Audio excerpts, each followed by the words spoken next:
الحمد لله نحمده ونستعينه ونستغفره ونؤمن به ونتوكل عليه ونعوذ بالله من شرور أنفسنا ومن سيئات أعمالنا من يهده الله فلا مضل له ومن يضلله فلا هادي له ونشهد أن لا إله إلا الله وحده لا شريك له ولا وزير له ولا مثل له ولا مثال له ونشهد أن سيدنا وسندنا وحبيبنا وطبيبنا وطبيب قلوبنا ومولانا وأولانا محمدا عبده ورسوله أما بعد فأعوذ بالله من الشيطان الرجيم بسم الله الرحمن الرحيم وقال الرسول يا رب إن قوم اتخذوا هذا القرآن مهجورا صدق الله العظيم وصدق رسوله النبي الكريم ونحن على ذلك من الشاهدين والشاكرين والحمد لله رب العالمين سبحانك لا علم لنا إلا ما علمتنا إنك أنت العليم الحكيم شكري محبة بري اللهم صل على محمد وعلى آل محمد كما صليت على إبراهيم وعلى آل إبراهيم إنك حميد مجيد اللهم بارك على محمد وعلى آل محمد كما باركت على إبراهيم وعلى آل إبراهيم إنك حميد مجيد بلغ العلا بكماله كشف الدجى بجماله حسنت جميع خصاله صلوا عليه وآله জামিয়া ইসলামিয়া উত্তর বেগুনবাড়ি মাদ্রাসার উদ্যোগে আয়োজিত 12তম ওয়াজ ও দোয়ার মাহফিল। আজকের মাহফিলের সম্মানিত শ্রদ্ধাভাজন সভাপতি, প্রধান অতিথি, বিশেষ অতিথি সহ দিগার হাজরাত, বুজুর্গ, উলামায়ে কেরাম, আমার সম্মুখ ওখানে উপস্থিত দিনদার ইমানদার মুমিন মুসলমান ভাইয়েরা, পর্দার অন্তরালে পর্দানিশীন মা ও বোনেরা, কচি কাঁচা সোনার মানিকেরা, আসুন আমরা সকলেই বিশ্ব প্রতিপালকের দরবারে কালেমত শুকর আদায় করি, যে মহিয়ান গরিয়ান দয়া পরবশত হয়ে আপনাকে আমাকে ভালোবেসে বেহেশতের টুকরো বাগানে ওলামায়ে কেরামের মজলিসে 10 মায়ের 10 সন্তান থেকে যাচাই বাছাই করে নির্বাচিত করে জাস্টিফাই করে দিন শরীয়তের কথা, কোরআন সুন্নাহর কথা শ্রবণ করার এবং বলার মতো সুযোগ আল্লাহ তাআলা করে দিয়েছেন। এজন্য মালিকের দরবারে অবনত চিত্তে সকল প্রকারের অজ্ঞতা, অক্ষমতা, হীনমন্যতা ঝেড়ে মুছে ফেলে দিয়ে আল্লাহর প্রশংসা করি। ইমানি আওয়াজে 100% ভলিউম দিয়ে সকলে আল্লাহর প্রশংসা করি আলহামদুলিল্লাহ। এদিকে 100 হয়েছে সবার? কত পার্সেন্ট হয়েছে? 25 হয়েছে। 100 আলহামদুলিল্লাহ। বাড়ছে না করতে? এবার আটটা তোলেন বিসমিল্লাহ। নারে তাকবীর। এই আওয়াজ আরো জোরে কম। বুঝে কয় ডিসেম্বর বলে আইব এমন আওয়াজ দেন যাতে আওয়ার আর চান্স নেই। জোরে কম। নারে তাকবীর, নারে তাকবীর। সংক্ষিপ্ত আলোচনা। আমি যেহেতু আজকের দাওয়াতি মেহমানও না, সেই সুবাদে একেবারে সংক্ষিপ্ত আলোচনা। আমার আবার আরেক জায়গায় যেতে হবে। একেবারে সংক্ষেপে 2-4টি কথা বলি। আমরা যারা এখানে উপস্থিত হয়েছি, আমরা একটা গ্রুপ, আমরা একটা দল, আমরা একটা জামাত, ঠিক না? যারা কোরআন সুন্নাহকে মহব্বত করে, কোরআনকে ভালোবাসে, কোরআন ওয়ালাকে ভালোবাসে, আহলে দিল, আহলে উলামায়ে কেরামকে ভালোবাসে, তারা দিনী মজমায় আসে, কোরআনের মজমায় আসে, কোরআনের তেলাওয়াত শুনে, আল্লাহ পাকের কালাম শুনে, আল্লাহর জিকির করে, ঠিক না? যারা আল্লাহকে ভালোবাসে না, আল্লাহর প্রতি যাদের আস্থা নাই, আল্লাহর প্রতি যাদের বিশ্বাস নাই, যারা একাত্মবাদে বিশ্বাসী নয়, যারা আল্লাহর জিকির করে না, আল্লাহর স্মরণ করে না, এই সমস্ত মানুষ দুনিয়াতেও খাসারা, আখিরাতেও খাসারা। আর আমরা যারা এখানে বসছি, আমরা দুনিয়াও হব সফল, আখিরাতেও হব সফল ইনশাআল্লাহ। বলে, কারণ আমরা কোরআনের পক্ষের লোক। যার কাছে কোরআন ভালো লাগে, দিন ভালো লাগে, ধর্ম ভালো লাগে, ইসলাম ভালো লাগে, টুপিওয়ালা ভালো লাগে, দাড়িওয়ালা ভালো লাগে, মসজিদ ভালো লাগে, মাদ্রাসা ভালো লাগে, নাস্তিকদের ভালো লাগে না, কাফেরদের ভালো লাগে না, বেঈমানদের ভালো লাগে না, যারা মদ জুয়ার আসরে যায় না, ইয়াবা খায় না, বাবা খায় না, জুলুম করে না, চাঁদাবাজি করে না, এরা মন্দ না বলা বুঝে নেই। এরা এক গুরু, আমরা আরেক গুরু। ফরিকুম ফিল জান্নাহ ওয়া ফরিকুম ফিস সাঈদ। একটা দল জান্নাতের দল, আরেকটা দল জাহান্নামীদের দল। সুবহানাল্লাহ বলবেন না? একটা দল ডানপন্থী, আরেকটাকে বলে বামপন্থী। এক দল কোরআনের পক্ষে, আরেক দল কোরআনের বিপক্ষে। এক দল ইসলামের পক্ষে, আরেক দল কুফরের পক্ষে, ঠিক কি না? এক দল সুন্নতের পক্ষে, আরেক দল বেদাতের পক্ষে। এখন বলেন আমরা কিসের পক্ষে? আল্লাহর পক্ষে। কার পক্ষে? কোরআনের পক্ষে। যারা কোরআনের পক্ষের হবে তাদেরকে আল্লাহ তাআলা ময়দানে মাহশরে লজ্জিত করবেন না, ময়দানে মাহশরে আরশের নিচে ছায়া দিবেন, নবীর সুপারিশের মধ্যে জান্নাতে ঢুকিয়ে দিবেন।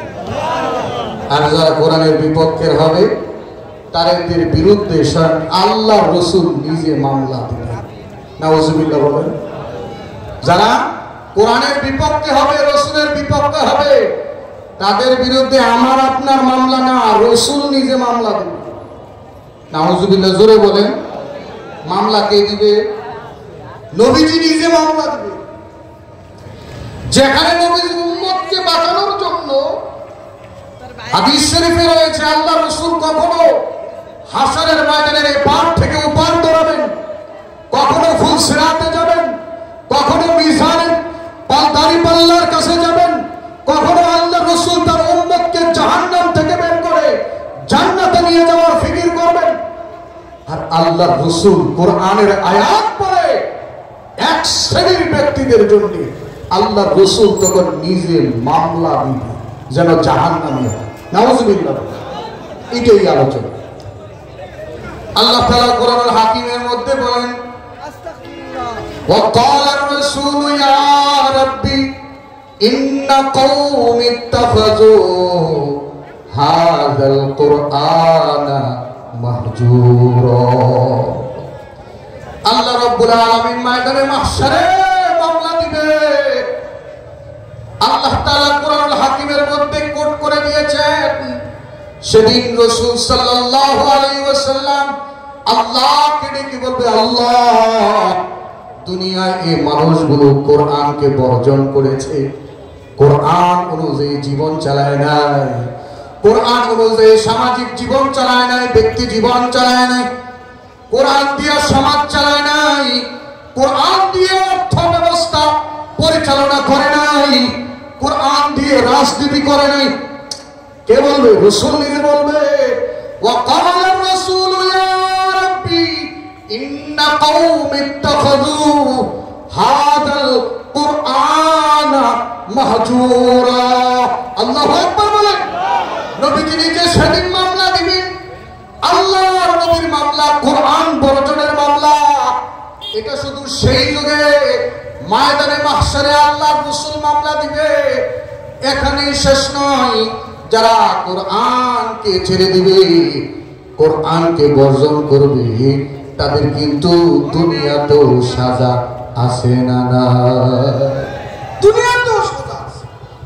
আল্লাহ তাআলা কোরআনুল কারীমের মধ্যে বলেন, ওয়ামান আরাদা আন যিকরি ফাইন্না লাহু মাঈশাতান দানকা ওয়া নাহশুরুহু ইয়াওমাল কিয়ামাতি আমা قال رب لما حشرتني أعمى وقد كنت بصيرا قال كذلك أتتك آياتنا فنسيتها وكذلك اليوم تنسى। আল্লাহ রাব্বুল আলামিন কোরআনুল কারীমের মধ্যে বলেন, কোরআনের এক নাম হলো জিকির। এক নাম কি? কোরআনের 10টি নাম আছে, এক নাম হলো জিকির।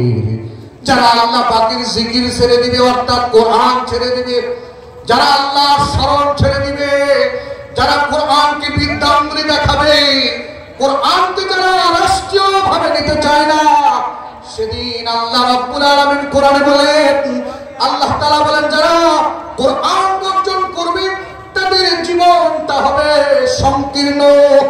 জীবন কি হবে? ওয়ামান আরাদা আন যিকরি ফাইন্না লাহু মাঈশাতান দানকা। আল্লাহ তাআলা বলেন, যারা আল্লাহর কোরআন ছেড়ে দিবে, তাদের জীবনটা আমি আল্লাহ তাআলা সংকীর্ণ বানায় দিব। এটা দুনিয়ার আযাব। কিসের আযাব? বলেন, কিসের আযাব? দুনিয়ার আযাব। জীবন সংকীর্ণ হয়ে যাবে, অর্থাৎ মনের প্রশান্তি পাবে না, মনে শান্তি পাবে না, মনে কোনোদিন উৎফুল্লতা আসবে না। যারা কোরআন বর্জন করে দেখবে, বাহ্যিক দৃষ্টিতে মনে হয় ওরা বহুত শান্তিতে আছে, আরামে আছে, একটু খোঁজ খবর লাগিয়ে দেখবে তাদের চাইতে অশান্তিতে আর কেউ নেই। কথা বলে ঠিক বলিনি? ইদা যুকিরাল্লাহু ওয়াজিলাত কুলুবুহুম ওয়া ইদা তুলিয়াত আলাইহিম আয়াতুহু যাদাতুহুম ঈমানা।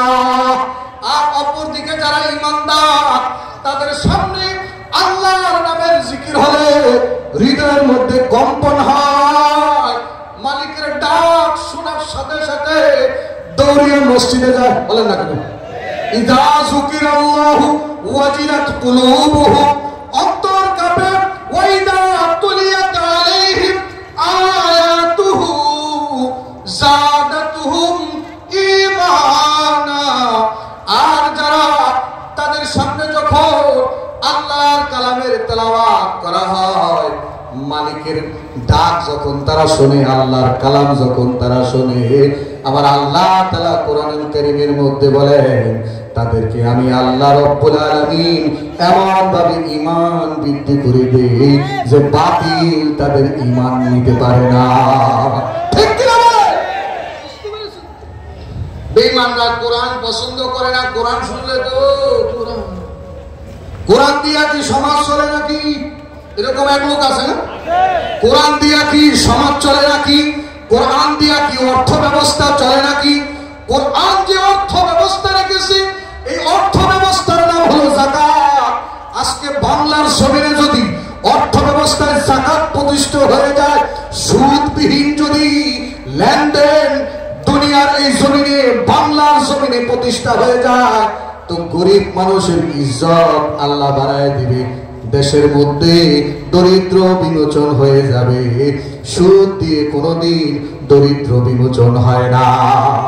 ঠিক কিনা বলে? আল্লাহর কালামকে আমরা সব জায়গায় দেখতে চাই। কথা বলে না? দোলনা থেকে কবর পর্যন্ত আমার জীবনের যত কিছু আছে সব কিছু বলে দোলনা থেকে কবর পর্যন্ত কোরআনে আসে না নাই? বলে না আসে না নাই? সব জায়গায় আসি। আপনি সন্তান ভূমিষ্ঠ হলে সন্তানের জন্য কি করতে হবে, বড় করার জন্য কি করতে হবে, সন্তানকে দিনদার বানানোর জন্য কি করতে হবে, যুবকের জন্য কোরআনের নির্দেশনা রয়েছে, বাবার জন্য কোরআনের নির্দেশনা রয়েছে। আপনি ডাক্তার, ডাক্তারের নির্দেশনা কোরআনে আছে না নাই? আপনি মাস্টার, কোরআনের নির্দেশনা আছে। এক কথায় আপনার আমার গোটা জিন্দেগির কথা আল্লাহ কোরআনে আছে না?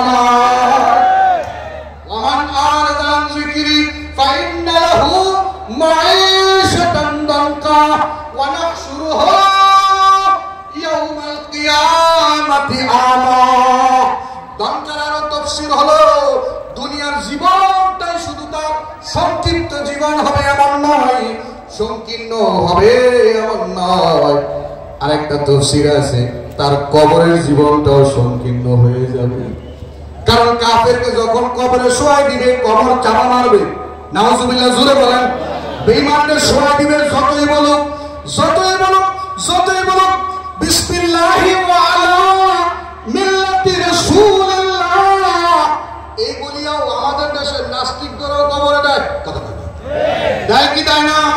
যতই বলুক বিসমিল্লাহি ওয়া আলা মিল্লাতি রাসূলিল্লাহ, সারা জীবন ভর কোরআনের বিরোধিতা করেছে, কোরআনকে আপন বানায় নাই, কোরআনকে সঙ্গী বানায় নাই, কোরআনকে বর্জন করেছে।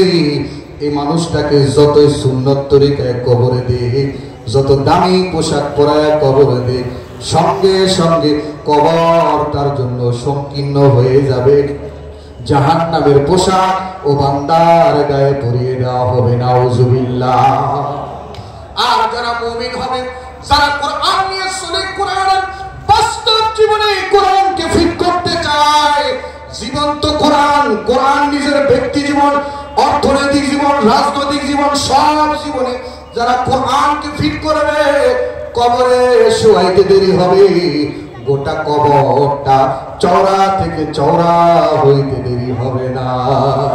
সুবহানাল্লাহ। আসতে বললেন, জোরে বলেন সুবহানাল্লাহ। দুনিয়ার শাস্তি হলো জীবন সংকীর্ণ হবে, পরকালের শাস্তি কি আবার আল্লাহ কোরআনে উল্লেখ করে দেয়। আল্লাহ তাআলা বলেন তাদের অন্ধ করে তোলা হবে। এটা পরকালের শাস্তি, অন্ধ করে তুলবেন। কি অন্ধ? অন্ধ করে তুলবে, হাসরের ময়দানে অন্ধ হয়ে যাবে, কানা হয়ে যাবে, চোখে দেখবে না। তখন আল্লাহকে ডেকে বলবে লিমা হাসারতানি আমা ওয়া কাদ কুনতু বাসীরা। ও আল্লাহ, দুনিয়ায় আমরা তো দেখতাম, আজকের জীবনে কেন আমাদের আন্ধা করে তুললা? দুনিয়ায় তো দেখতাম, হাসরের ময়দানে কেন চোখে দেখি না, আজ কেন আমাদের অন্ধ করে তুললা? আল্লাহ তাআলা সেদিন ডেকে বলবে, বান্দারে তোরা কিন্তু কোরআন বর্জন করেছিলি, কোরআন মানিস নাই, কোরআন দিয়ে জীবন তোমরা চালাও নাই, এজন্য আমি আল্লাহ তাআলা আজকে তোমাদেরকে অন্ধ করে হাসরের ময়দানে তুললাম। নাউজুবিল্লাহ।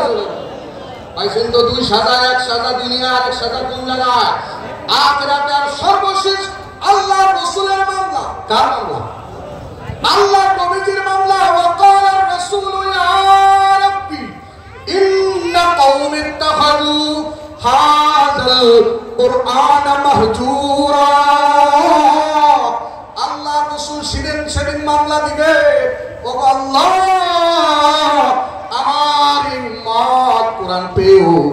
ছেড়ে দিয়েছে, কোরআন হারায় ফেলছে, কোরআনকে তারা জীবনের পাথেও বানায় নাই। বলুন তো মুসলমান, কোরআন আমাদের পথ দেখায় কি দেখায় না?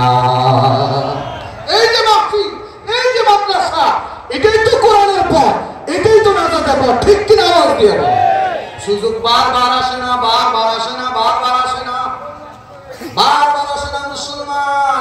এই যে আজকে মাহফিল হচ্ছে, দ্বীনি মজমা কায়েম হয়েছে, হাজার হাজার শ্রোতা ইতিমধ্যে হাজির হয়ে যাবে। আল্লাহু আকবার বলেন। এখান থেকে যদি একটা কথায় হেদায়েত পেয়ে যায় আমার ভাগ্য ভালো না? আর যদি বিরূপ মন্তব্য নিয়ে যায়, হ্যাঁ কোরআন কি কইলো বুঝলাম না কিছু, কোরআনের আওয়াজ তো আমার ভালো লাগে না, আছে না?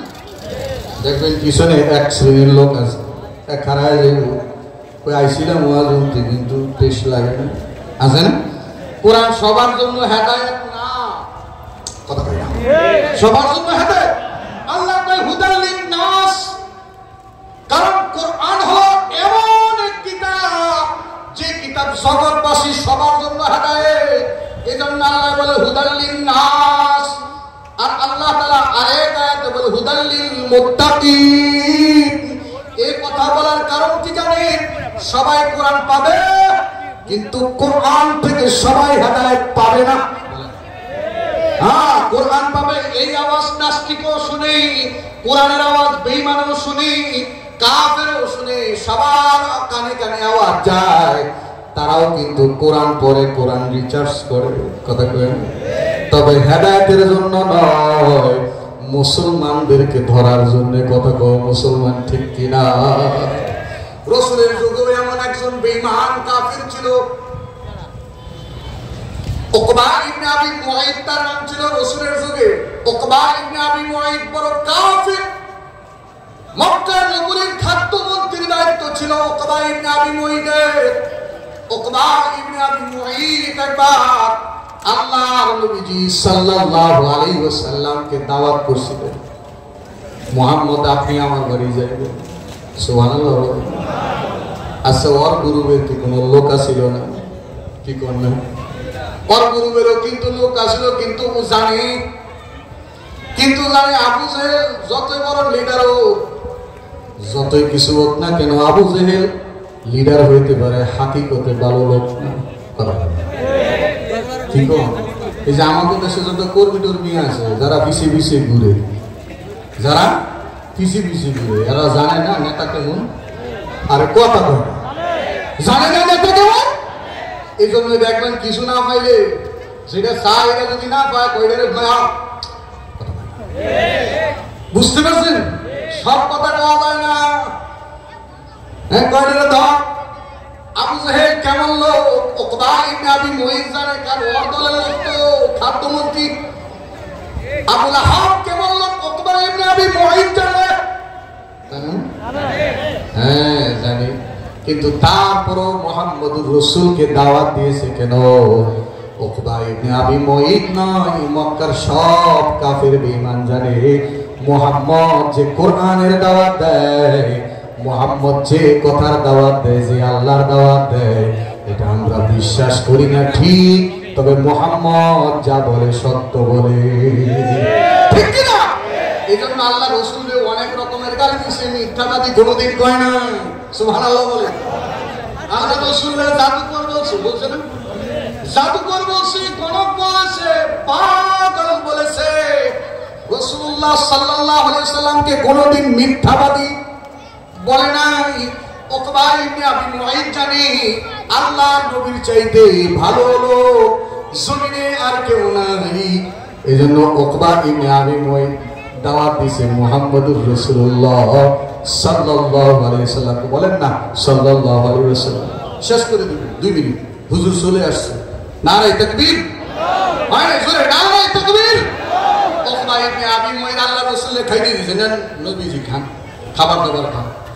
আল্লাহ রাসূল সাল্লাল্লাহু আলাইহি ওয়াসাল্লাম বলেন, তোমার বাড়ি খানা খাবো, শর্ত আছে। কয় কি শর্ত? কয় শর্ত হলো যদি তুমি কালিমা পড়ে মুসলমান হয়ে যাও। জোরে কয় না, আরো জোরে বলেন আল্লাহু আকবার। যদি তুমি কি খাও, তোমার বাড়ির খানা খাবো, যদি কালিমা পড়ে মুসলমান হয়ে যাও।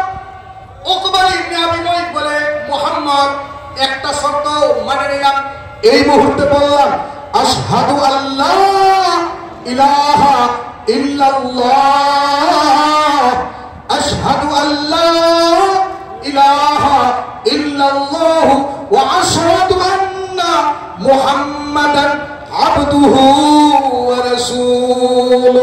আল্লাহু আকবার।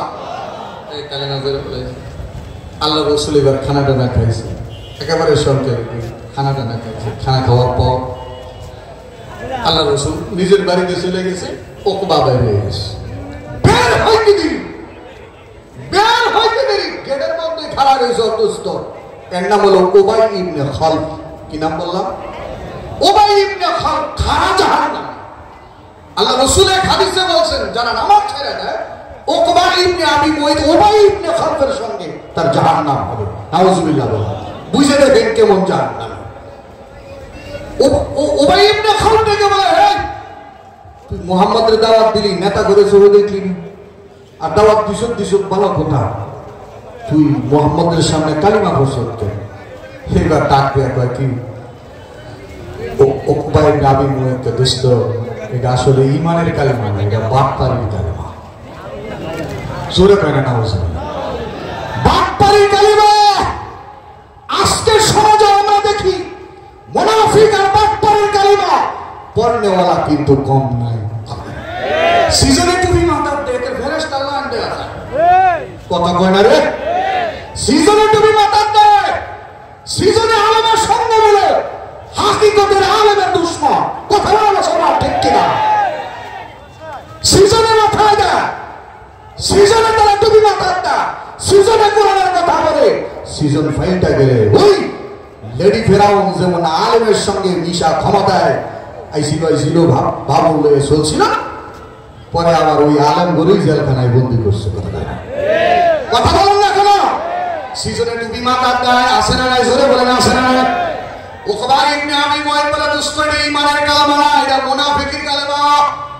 মুনাফিকের কালিমা, বেঈমানের কালিমা, হাকিকতে ঈমানের কালিমা না। উবাই ইবনে খালদ বলে দোস্ত, মুখের কথায় বিশ্বাস করব না, যার সামনে কালিমা পড়ছো তার সামনে ফেরত দিয়ে আইবা। নাউজুবিল্লাহ। জোরে বলেন। কিছুদিন পর মুহাম্মদুর রাসূল এরকম মজলিসের মধ্যে বসা, উকবা ইবনে আবি মুঈত দলবল নিয়ে বিশ্বনবীর মুখের মধ্যে কালিমা ফেরত দেওয়ার জন্য আসতেছে। আল্লাহ নবীজি সাল্লাল্লাহু আলাইহি ওয়াসাল্লাম সাহাবীদেরকে ইশারা দিয়ে বলতেছে, দেখো আমার মন বলে উকবা ইবনে আবি মুঈত গতকাল একা কালিমা পড়ছে, আজকে দলবল নিয়ে কোরআনের ছায়া তলে আসতেছে। নবীজির মাইন্ড চিন্তা। সাহাবীরা বলেন, না ইয়া রাসূলুল্লাহ, ভাব কায়দা ভালো না। আল্লাহ নবীজি বলেন, না, মনে হয় দলবল নিয়ে কালিমা পড়বেন। নবীজি খুশিতে আগায় গেছে, খুশিতে দৌড়ায়া উম্মতের জন্য কি মায়া। কারণ আল্লাহ নবী চায় না একটা উম্মত জাহান্নামে হয়ে যাক, কেউ বেঈমান থাকুক, জাহান্নামী হোক। আল্লাহ নবী চায় না। দৌড়ে গেলেন, দৌড়ে গিয়ে বিশ্বনবী বলেন, উকবা, ও দলবল নিয়ে আসো, সবাই কি কালিমা পড়বা? উকবা বলে, না মুহাম্মদ যা ভেবেছো তা নয়, গতকাল কালমা পড়ছি, আজকে কালমা ফেরত দিতে আসছি। নাউজুবিল্লাহ। এই কথা বলতে দেরি আল্লাহর নবীর মুখের মধ্যে থুতু মেরে দিয়েছে। কোন নাউজুবিল্লাহ বলে? মুখের মধ্যে বিশ্বনবীর মুখে থুতু মেরে দিয়ে, থুতু মারার সঙ্গে সঙ্গে আল্লাহর নবীজি চিন্তায় পড়ে গেলেন, পেরেশান হয়ে গেলেন। হায় রে উকবা, তুই কি করলি? গতকাল জান্নাতের দপ্তরে নাম ছিল, আজ কিনা বন্ধুর পাল্লায় পড়ে জাহান্নামের দলে মুক্ত হইলি। ঠিক কিনা? আওয়াজ দিয়ে বলেন। এই জমিনেও আমরা দেখি ইসলাম কালিমা নিয়ে জন্ম হয়েছে, কিন্তু নাস্তিকের ধর্ম পালন করে, নাস্তিকের দল করে, বেঈমানের দল করে। কথা হয় না? আসে না? আসে না? জোরে বলেন আসে না? ইসলামের ঘরে জন্ম, মুসলমানের ঘরে জন্ম হওয়ার পরেও বেঈমান হয়ে যায়। আল্লাহ নবী বলেন, উকবা, এই তুই কি করলি?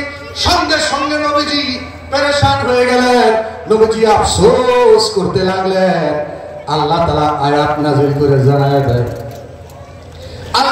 ويوم يعض الظالم على يديه يقول يا ليتني اتخذت مع الرسول سبيلا يا ويلتى ليتني لم اتخذ فلانا خليلا لقد أضلني عن الذكر بعد إذ جاءني وكان الشيطان للإنسان خذولا وقال الرسول يا ربي إن قوم اتخذوا هذا القرآن مهجورا ডাক দিয়ে বলতেছে আল্লাহ মামলা নাউজুবিল্লাহ জোরে বলেন মামলা ও বন্ধু ও মুসলমান ভাইরা আল্লাহর নবীর মামলা নিও না কোরআন ছেড়ো না কোরআন ব্যক্তিগত জীবনে ফিট করো পারিবারিক জীবনে ফিট করো সামাজিক জীবনে ফিট করো সব জায়গায় ফিট করো এমনকি একবারে রান্নাঘর থেকে পার্লামেন্ট পর্যন্ত কোরআন ঢুকাইতে হবে এর আসতে কইলে জোরে দাও ঠিক না ঠিক সব জায়গায় করা কোরআন ছাড়া কারো পথ চলতে পারে না মুসলমানের একটাই পথ কোরআন সুন্নাহ বিকল্প কোনো পথ নেই ঠিক কি না আওয়াজ দিয়ে বলেন প্রয়োজনে কোরআনের জন্য নবীর সুন্নাহর জন্য নবীর ইজ্জতের জন্য জীবন দিব বাংলাদেশে কোরআনকে সংসদে ঢুকাবো ইনশাআল্লাহ সেই দিন বেশি দূরে বলে না সেই দিন বেশি দূরে না টুডে তোমার আজ নয়তো কাল বাংলার প্রতিটি ঘরে ঘরে ইসলামের পতাকা কোরআনের পতাকা উত্তোলন হবে কোন সন্দেহ না ইনশাআল্লাহ ওয়া আখির দাওয়ানা আলহামদুলিল্লাহি রাব্বিল আলামিন মুস্তাফি মাফ করে দিন সময় লম্বা হয়ে গেছে 5-7 দিন পেরিয়ে গেছে